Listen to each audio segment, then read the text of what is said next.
Hi, I'm Alice, and today we're going to be focusing on our upper body mobility using controlled articular rotations, which are better known as CARs. This practice is designed to improve your joint health, to help you move with more ease, not just today, but in the long run. This is a longevity practice. The more you practice it, the more consistent you are, the better your joints are going to be when you're a lot older. CARs are such an amazing technique, and they're so great at unlocking ranges of motion and strengthening your joints. In this case, we're looking at the neck, the shoulders, the spine, the elbows, and the wrists. You don't need anything for this practice, just yourself and some space. So when you're ready, we're going to either start on our shins or you can do this standing. So choose where you want to be, come onto the shins, and we're going to start with our neck. We're going to work our way down. And we want to think, when we're doing these CARs, they're controlled articular rotations. We are isolating the joint. We are just looking at that specific joint on its own. So none of the body, none of the rest of the body is getting involved. And it will want to, because your body wants to help you do the thing. It wants to help you problem solve. You're telling your brain, I want to do these circles. And your body's going to try and help in any which way it can. You need to be strong, you need to be very disciplined, and tell yourself that you are just going to isolate this one joint. So thinking about the cervical spine. Obviously there's a few joints in here, the neck, but you know what I mean, the section of the spine.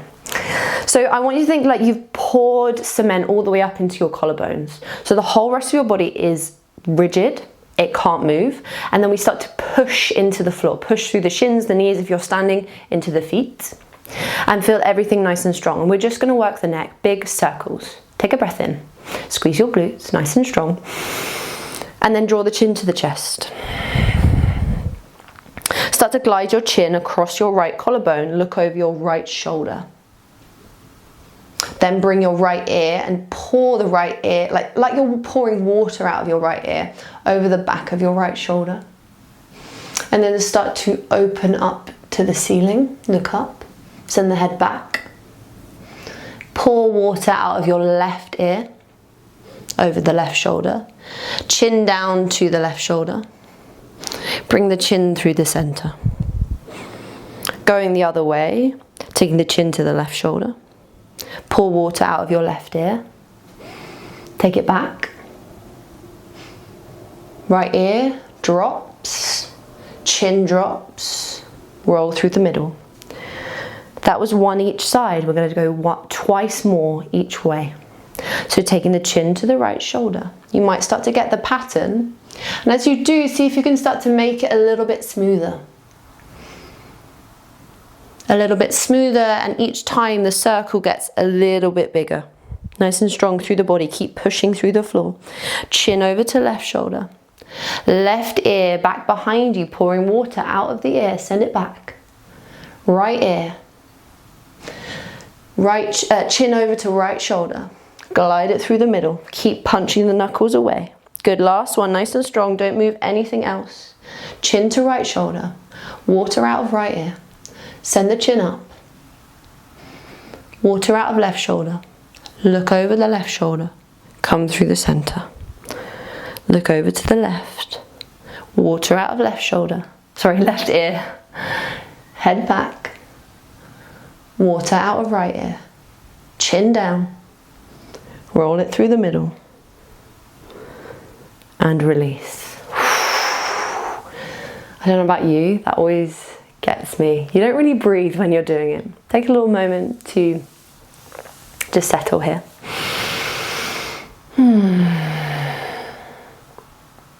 Cool. And then we're going to work the shoulders. So you can stay on the knees, or if you're standing, you can do the standing, but you might want to take a seat, because sometimes doing the shoulders can be quite hard to isolate the rest of the body. I'm going to work the scapula. So you think about your scapula, your shoulder blades on your back body, those two winged plates that are on your rib cage. We're going to work the range of motion there. So I want you to imagine there's a table out in front of you that's shoulder height, and we're going to send our hands out towards it and create fists here. I'm going to actually come this way so it's a bit easier to visualize. Send it out in front of you. And the hands can't cut through the table up or down. So the hands can't lift off the table, they can't cut through the table, but they can slide along the table forward and back. The arms stay straight. We're not gonna overcompensate using our arms or our elbows. We're using our shoulders. So the shoulder blades facilitate the shrug of your shoulders up and down, but they also have protraction and retraction. You'll get that in a sec. So from here, I want you to think about trying to press your knuckles out in front of you, spreading your shoulder blades apart. This is called protraction. You can feel the shoulder blades start to spread. Naturally, you'll want to do the whole spine. Try not to get that involved. Think just shoulder blades. From here, squeeze your shoulders up by your ears, but don't let the fists move any higher than they already are. Then start to pull your shoulder blades back behind you. Feel those fists kind of starting to draw in towards the chest slightly. Then drive the shoulder blades down towards the floor. Don't move the fists. Send it out in front. Push, nothing else moves. Lift. Squeeze the shoulder blades back and drive it down. Last one in this direction. Press the knuckles forward, spread the shoulder blades. Squeeze the shoulders up by the ears. Nice big smooth circles. And draw the shoulder blades down. Nice, let's reverse. We're going to go retraction this time. So squeeze the shoulder blades towards each other. Sliding the arms along that table. Squeeze the shoulder blades up by the ears. Keep the fists at the same level at shoulder height. Slide the shoulder blades forward, send the knuckles forward, protraction. And then drive the shoulder blades down. Twice more. I'm getting tired already. Squeeze the shoulder blades back. Squeeze the shoulder blades up. Squeeze the shoulder blades forward. And then drive them down. And release. I think we did 3 on each side. If we didn't, I've lost count. Do another one. Just let that go for a moment. And then staying seated, I'm going to face this way. We're going to do our big shoulder joint, so our ball and socket joint. You can do this on the shins or you can just sit comfortably. I'm going to come onto my shins. Have the knees parted a little bit, and you want to create this real thrust forward of the hips so the body is nice and cemented in space. And we're going to work the right arm first. I like to take my left hand across my rib cage just to stop me from twisting, and we're going to create big circles of our arm. Create a fist with your right hand and externally rotate like you're opening up a doorknob. From here, nice and strong through the lower body, start to cut the arm across you, across the chest on the diagonal slightly. We do this because we're not going to be able to go directly back. The circle's probably going to be on this angle. Start to take the arm up as high as you can go, keeping the external rotation for as long as you can. The chest will want to get involved. Try not to let it. Then as you go here nice and high, starting to internally rotate as you send the arm back, but don't let it be a clonk. Keep it nice and smooth. Keep internally rotating, closing the doorknob, and then taking the back of the hand back behind the right glute. Punch the knuckle towards the back of the room, and you'll start to hit a wall here. So it's back behind you, internally rotated, you won't be able to go any further. Then start to encourage a little bit of external rotation without moving anything else. You're just feeling that deep in the joint. Don't let it clonk out as you go. Taking it nice and high, and then cut it across you. Forearm faces the front, to the inside of the forearm. Twice more. Across, up. Start to internally rotate, but don't make it a clonk, make it smooth. And then feeling the back of the hand just to the right side of the right hip. And back behind you. Punch it back, you'll hit that wall, get sticky, you can't go anymore, you've got to do something. And then starting to send it up, externally rotate, but keep working into those edges, don't give up. Externally rotate, take it all the way out in front of you. Good, last one. Send it out in front. Externally rotate, squeeze the hips forward nice and strong through the lower body. Don't twist with the arm as you start to send it all the way back behind you.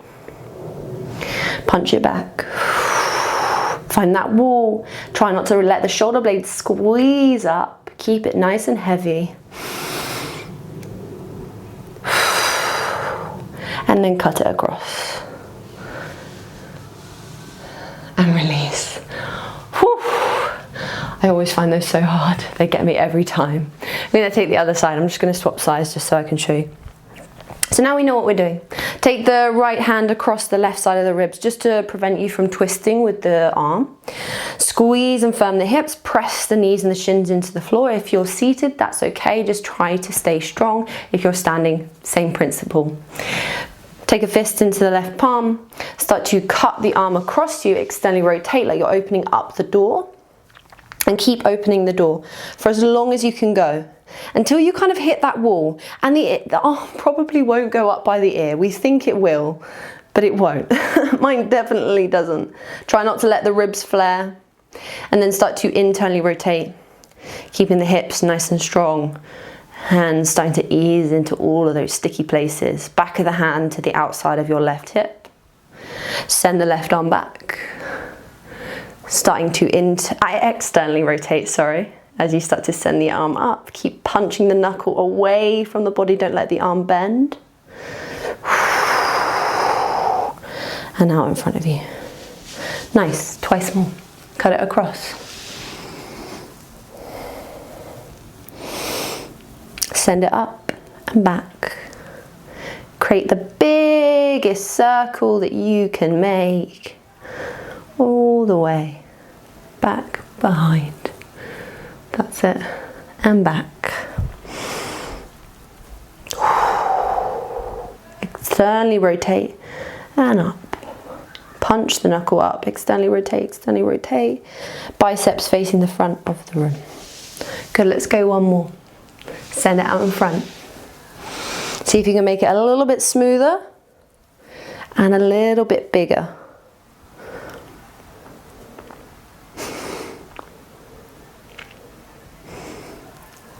Find the hand to the back of the left hip. Send it back behind you. Up to the ceiling. You can tell this is my dodgy shoulder. Externally rotate. Take it out in front of you. Cut it across. Finish that circle. And release. Amazing, guys. Take a little moment. Cool, we're going to go on to the lumbar and the thoracic spine now. So just the lower two halves of the spine. So basically most of the torso, right? We've just done the neck. Now we're going to do the torso. So you can stay on the knees one more time. This is the last thing on the knees, I promise. And you can always grab a blanket if your knees are getting a little bit sore. Again, this sense of irradiation, we're going to start to push into the floor. We've poured cement up into our hips, and also we've poured cement into our head and into our neck, so this isn't going to move either. I like to take my hands across me just because they're not flailing about, and it just means you can just be nice and strong and supported. And then I also like to keep my chin tucked to my chest because it just avoids the neck getting involved and doing the things. So we're going to do 3 circles each way, and it's the same circle pattern like we did for the neck. So take a breath and then start to round the chest forward, and you won't go anywhere near as much as you think you would. Then start to twist down to the right, so twist and look down over, almost like towards the right knee. Then taking that side stretch like you're pouring water out of your right ear, but obviously, or out of your right shoulder. Side stretch. Then big up and over, all the way back. Don't move the lower body, keep the chin to the chest. Side stretch to the left. Twist the body down over the left thigh. And then round through the middle. And then reverse. Twist. Side bend. Big circle up and over, keep the chin to chest, strong through the glutes. Side stretch. Twist and round, and twist to the right, side stretch, up and over, side stretch, twist to the left and round, and twist to the left, side stretch, up and over, back behind you, chin to chest, Side stretch to the right. Twist over the right. And then round through the center. One more each side. Starting to maybe speed up a little bit as you get the hang of the pattern.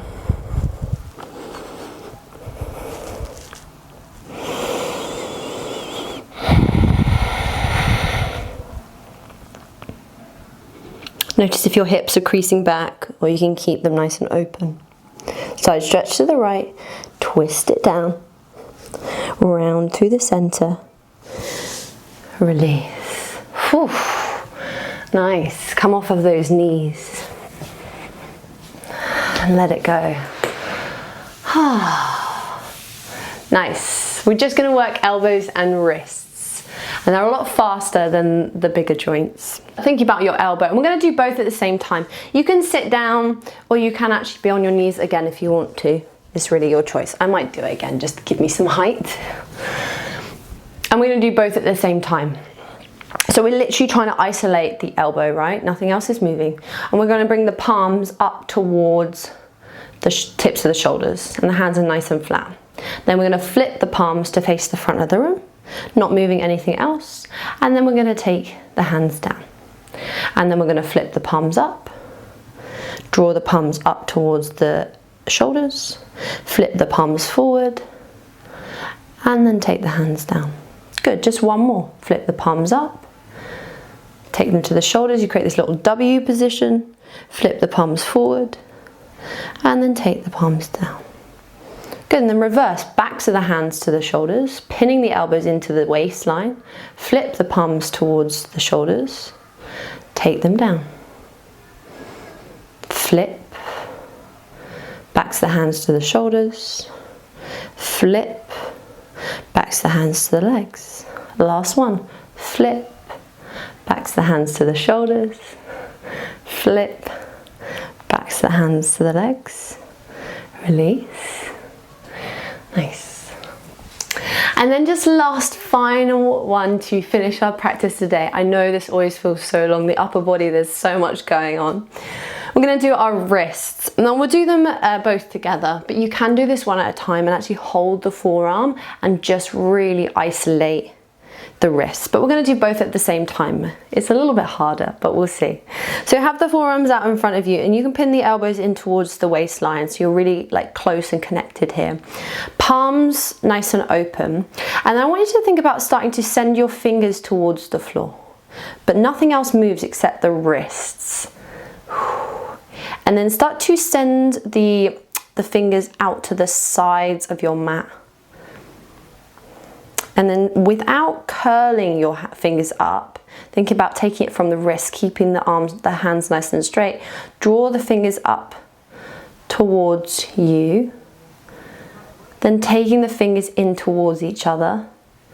And then taking the fingers down towards the floor. Out to the side. You can do this in fists actually if you want to. Up towards you if you find it weird on the fingers. In towards each other, and then big circle down towards the floor. Last one in that direction. Go slow. Each circle gets a little bit bigger.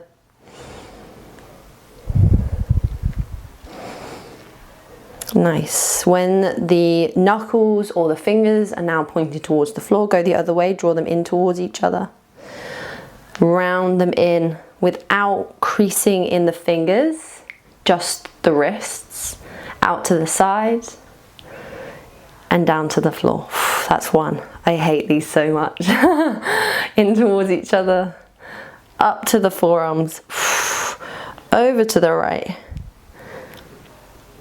and down to the floor. Last one. Oh.